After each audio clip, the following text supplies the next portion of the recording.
Good evening student. मागील लेक्चरमध्ये आपण चिली कल्टिवेशन किंवा रेड पेपर असं आपण त्याला म्हणतो. तर हे जे पीक आहे याचं कल्टिवेशन पाहत होतो.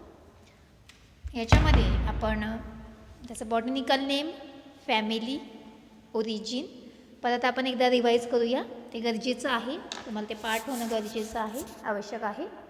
Botanical name capsicum Adam, family आहे सोलॅनेसी आणि ओरिजिन आहे ब्राझील. त्याचबरोबर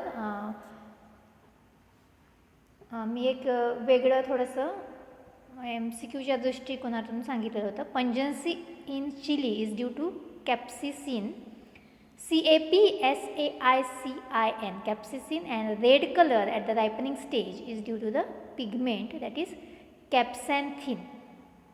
ठीक आहे, हे सुद्धा आपल्याला लक्षात ठेवायचं आहे. त्याचबरोबर आपण इकॉनॉमिक युजेस, व्हरायटीज, त्यामध्ये लोकल व्हरायटीज असेल तर लवंगी, देगलुरी, लॉंग पंजंट व्हरायटी असेल तर पुक्सा ज्वाला, संकेश्वरी. हायब्रिड व्हरायटीमध्ये हायब्रिड 5-1-52 ह्या व्हरायटी. व्हेजिटेबल व्हरायटी असेल तर धारवार, भारत, मोहिनी ह्या व्हेजिटेबल व्हरायटीज आहेत. तर त्या आपण पाहिलेल्या आहेत. इकॉलॉजीमध्ये सॉईल, क्लायमेट, त्यानंतर सोईंग टाईम, 3 सीझनमध्ये आपण हे क्रॉप घेतो. खरीप सीझन, रब्बी आणि समर. सीड रेट याचा कमी आहे पहा, 1.5 kg पर हेक्टर. त्याच्यानंतर स्पेसिंगमध्ये आपण टाईप ऑफ सॉईल, की कुठल्या प्रकारच्या जमिनीमध्ये आपण याचं प्रोडक्शन घेतो त्यानुसार त्याचं स्पेसिंग आहे. आणि लाईट सॉईल असेल तर स्पेसिंग कमी आहे, हेवी सॉईल असेल तर स्पेसिंग जास्त आहे, 90-90 सेंटीमीटर. त्याच्यानंतर रेझिंग ऑफ द सीडलिंग्स महत्त्वाचा मुद्दा आहे. यावरती लॉंग क्वेश्चन्स आपल्याला विचारला जाऊ शकतो, IMP आहे. ठीक आहे. आता आज आपण पाहूया लँड प्रिपरेशन म्हणजेच कल्चरल मेथड्स. यामध्ये आपण लँड प्रिपरेशन करतो for sowing of the chilli. ठीक आहे. Land is ploughed 20 to 22 centimetre deep after the harvest of the previous crop. ठीक आहे. यामध्ये आपण काय करतो तर लँड प्रिपरेशन करायचं आहे.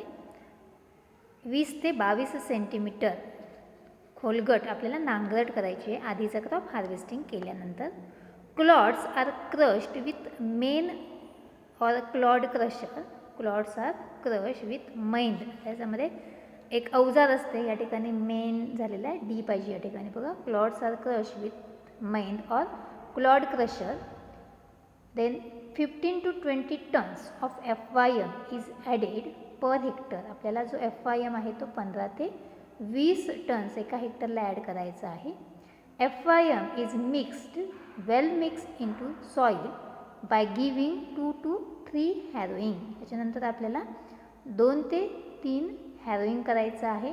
आणि जे 15 ते 20 टन्स आपण एका हेक्टरला FYM किंवा शेणखत दिलेलं आहे ते आपण जमिनीमध्ये 2 ते 3 हॅरोईंगनुसार किंवा त्यामध्ये आपण शेवटच्या हॅरोईंगला आपण हे चांगल्या प्रकारे जमिनीमध्ये मिक्स करून घ्यायचं आहे. Finally flat beds or ridges and furrows are prepared. यामध्ये फ्लॅट बेडवर आपण लँड प्रिपरेशन म्हणजे कल्टिवेशन घेऊ शकतो किंवा रिजेस फरोवरसुद्धा याची लागवड करू शकतो. तर लँड प्रिपरेशनमध्ये प्लोईंग करायचं आहे 20 ते 22 सेंटीमीटर डीप. क्लॉड क्रशिंग करायचं आहे मैंड किंवा क्लॉड क्रशरने. 15 ते 20 टन्स FYM आपल्याला ॲड करायचं आहे. 2 ते 3 हॅरोईंग द्यायचं आहे. आणि फ्लॅट बेड किंवा रिजेस फरो आपल्याला प्रिपेअर करायचे आहे. त्याच्यानंतर आपण मागील लेक्चरमध्ये पाहिलेलं आहे की प्रिपरेशन ऑफ चिली सीडलिंग्स किंवा आपण जे सीडलिंग्स रेझिंग पाहिलेलं, रेझिंग ऑफ सीडलिंग्स, तर ते आपण तयार केलेले आहेत. आपल्याला ते ट्रान्सप्लांटिंग करायचे आहे, तर ते आपण पाहणार आहोत. Transplanting of chilli seedlings. In case of the rain-fed crop, the field is marked at 60 by 60 centimeter in light soil, 75 by 75 centimeter in medium soil and 90 by 90 centimeter in heavy soil. म्हणजे rainfed crop आपण समजा खरीप सीझनमध्ये ते घेत असू तर आपल्याला light soil, medium soil आणि हेवी सॉईल याची स्पेसिंग या ठिकाणी दिलेली आहे. ठीक आहे. याआधी पण आपण पाहिलेली आहे, तशाच प्रकारे आपण अशी स्पेसिंग तयार करून घ्यायची आहे. With the help of the खुरपी and small amount of FYM is applied at each पीठ. जी काही पीठ आपण तयार केलेली आहे त्या पीठमध्ये आपण खुरपीच्या सहाय्याने काही प्रमाणामध्ये FYM म्हणजे शेणखत प्रत्येक पीठमध्ये आपल्याला अप्लाय करायचं आहे.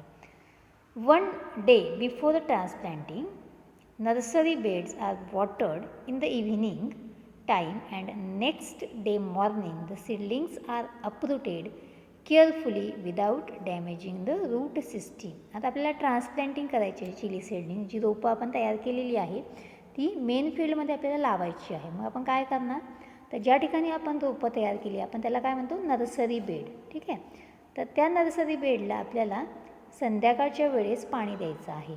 ठीक आहे, आता उद्या आपल्याला ट्रान्सप्लांटिंग करायची म्हटलं आज रात्री आपण काय दिलं, त्या बेडला पाणी देणार आहे.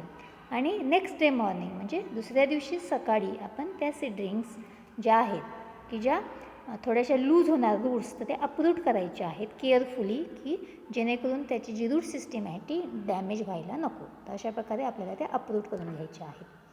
त्याच्यानंतर they are dipped in the Bordeaux mixture and dimethoate solution for protecting them from the attack of diseases as well as insect pest. ठीक आहे, आता ह्या अप्रूट केल्यानंतर आपल्याला काय करायचं आहे, त्या सीडलिंग्स ज्या आहेत त्या बोडॅक्स मिक्सचरमध्ये किंवा डायमेथोएट सोल्युशनमध्ये आपल्याला त्या डीप करून घ्यायचे for protecting them from the attack of disease.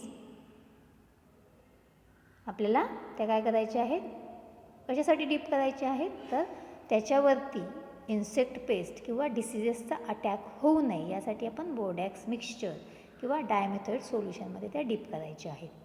2 healthy seedlings are planted in each pit. आणि प्रत्येक पीठ आपण जी तयार केली आहे की ज्याच्यामध्ये थोडंसं FYM पण आपण ॲड केलेलं आहे, तर त्या प्रत्येक पीठमध्ये आपल्याला 2 सीडलिंग्स प्लॅन्ट करायचे आहेत, 2 सीडलिंग्स लावायचे आहेत. Light irrigation is given after completion of transplanting. आणि पूर्ण एरियामध्ये पूर्ण फील्डमध्ये ट्रान्सप्लांटिंग केल्यानंतर एक हलकंसं पाणी आपल्याला त्या ठिकाणी द्यायचं आहे. In Rabi and summer season, as irrigated crop, ridges and furrows are prepared at 90 cm apart. आता आपण खरीप सीझन पाहिलेला आहे, त्याच्यामध्ये ट्रान्सप्लांटेशन कसं करायचं ते आपण पाहिलेलं आहे. आता in case of the rabi and summer season, समजा जर रब्बी सीझनमध्ये किंवा समर सीझनमध्ये आपण चिली कल्टिवेशन घेत असू आणि ते कसं घेणार ॲज अ इरिगेटेड क्रॉप, तर त्यामध्ये आपण फ्लॅट बेड न करता रिजियस फरो म्हणजे सरी वरंबे तयार करणार आहे. आणि त्यामध्ये 2 सरीमधील किंवा 2 वरंब्यामधील अंतर हे 90 सेंटीमीटर असणं आवश्यक आहे. 2 seedlings are planted at each point on both side of the ridges. आता जी काही रिजेस आपण तयार केलेली आहे त्याला वरंबा आपण म्हणतो, तो जो उंच असतो, बरोबर आहे. तर आपल्याला प्लॅन्टेशन कसं करायचं आहे, तर 2 सीडलिंग्स म्हणजे 2 रोपं जी आपण तयार केलेली आहे at each point on both side. जो काही पॉईंट आपण डिसाईड केलेला आहे, तर एका साईडला त्याच पॉईंटला आणि दुसऱ्या पण साईडला वरंब्याच्या त्याच साईडला किंवा त्याच ठिकाणी आपल्याला ते प्लॅन्टेशन करायचं आहे. Of the ridges at 45 to 60 centimetre apart. आणि त्याचं 2 प्लॅन्टमध्ये डिस्टन्स किती असणार आहे, 45 ते 60 depending upon soil types and variety. ती व्हरायटी कशा प्रकारची आहे आणि सॉईल टाईप्स जमिनीचा प्रकार कोणता आहे त्यानुसार आपण ते प्लॅन्टेशन करणार आहोत. आलं लक्षात.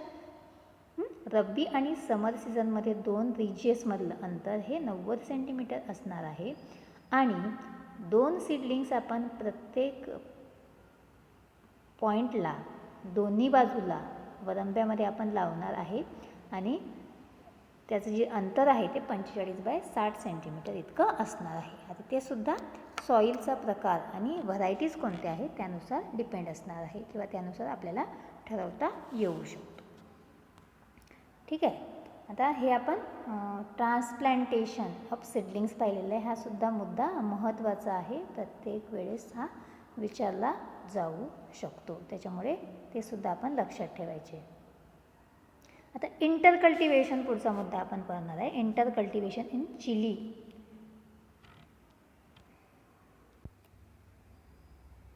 Gap filling is done within 10 to 15 days after transplanting. Gap filling is done within 10 to 15 days after transplanting. Gap filling आपल्याला करायचं आहे 10 ते 15 दिवसाच्या अंतराने. गॅप फिलिंग कधी करायचं आहे? ट्रान्सप्लांटिंग केल्यानंतर 10 ते 15 दिवसाच्या अंतराने.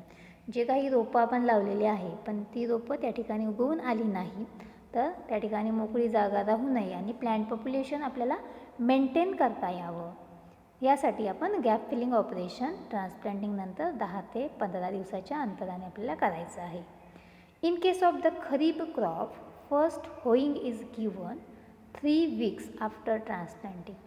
In case of the kharif crop म्हणजे जर पावसाळ्यामध्ये खरीप सीझनमध्ये आपण हे क्रॉप घेत असू, इंटरकल्टिवेशन करत असू तर त्यामध्ये फर्स्ट होईंग जी पहिली होईंग आहे ती ट्रान्सप्लांटिंग नंतर एक 3 आठवड्याने आपल्याला ती करायची आहे. Another hoeing and weeding are done at 3 to 4 weeks. आणि त्याच्यानंतर परत होईंग ऑपरेशन किंवा विडिंग म्हणजेच खुरपणी आपण 3 ते 4 आठवड्यानंतर करणार आहोत.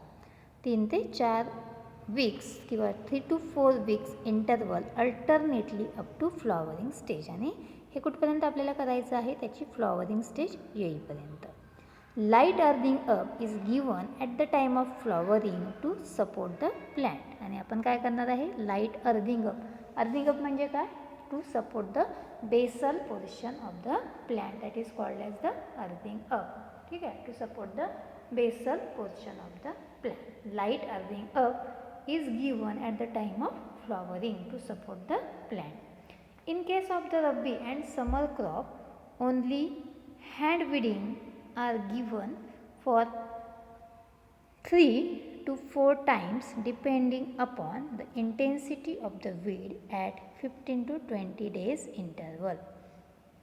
आणि रब्बी आणि समर सीझनमध्ये ज्यावेळेस आपण घेतो याचं कल्टिवेशन तर फक्त आपल्याला हँड वेडिंग करायची आहे आणि त्यानंतर 3 ते 4दा ही करायची आहे. आणि त्यामध्ये पण त्याची इंटेन्सिटी किती आहे वीडची त्यावर डिपेंड आहे. वीड किती प्रमाणात पसरलेली आहे.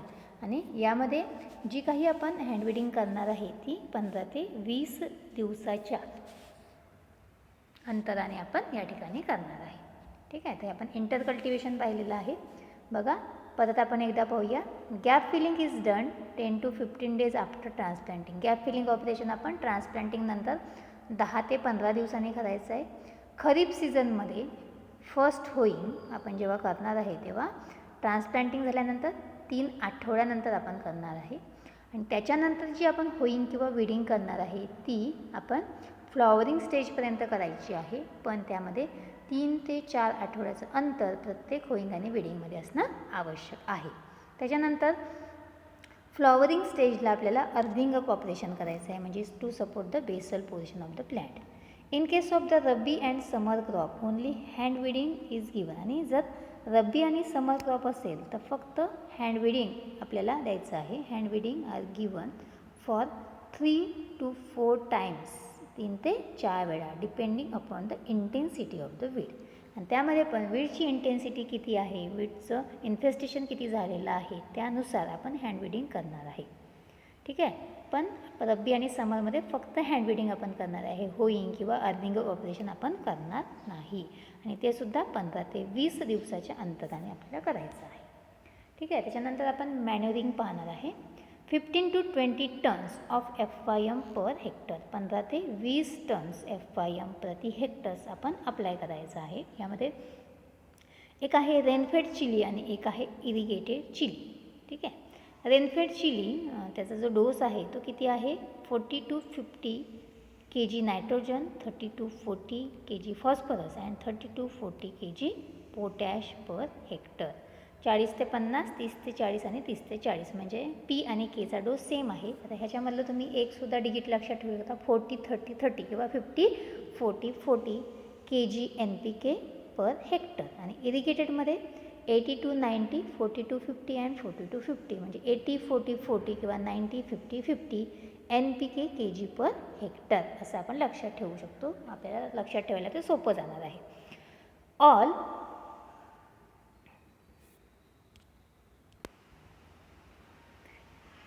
P2O5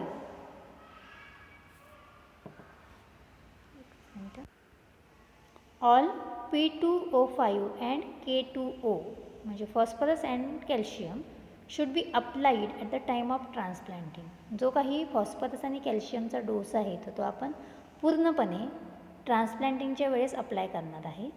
N is applied by ring method to each plant in 2 split doses. आता जो काही नायट्रोजन आहे, समजा रेनफेड चिलीला 40 किलोग्रॅम आपण कन्सिडर करूया नायट्रोजन जर असेल तर आपल्याला 2 भागामध्ये विभागणी करून द्यायचं आहे. म्हणजे पहिल्या वेळेस आपण 20 किलोग्रॅम देणार आहे, नंतर आपण 20 देणार आहे. तसंच 50 असेल तर पहिल्या वेळा 25 आणि नंतर 25 असा 2 भागामध्ये विभागणी करून आपण ते देणार आहे. पण तर कसं द्यायचं आहे? Bye ring method. त्या झाडाभोवती प्रत्येक झाडाभोवती आपण रिंग तयार करून नायट्रोजनचं अप्लिकेशन आपल्याला द्यायचं आहे. First dose is given after 15 days of transplanting. जो पहिला डोस आहे तो ट्रान्सप्लांटिंग केल्यानंतर 15 दिवसांनी when plant are establish and second at flowering stage.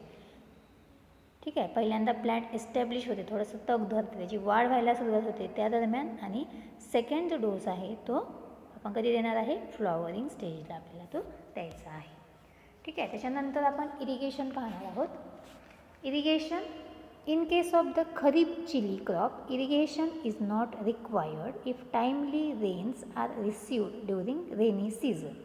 खरीप जर क्रॉप असेल, खरीप सीझन, तर इरिगेशनची गरज नाही.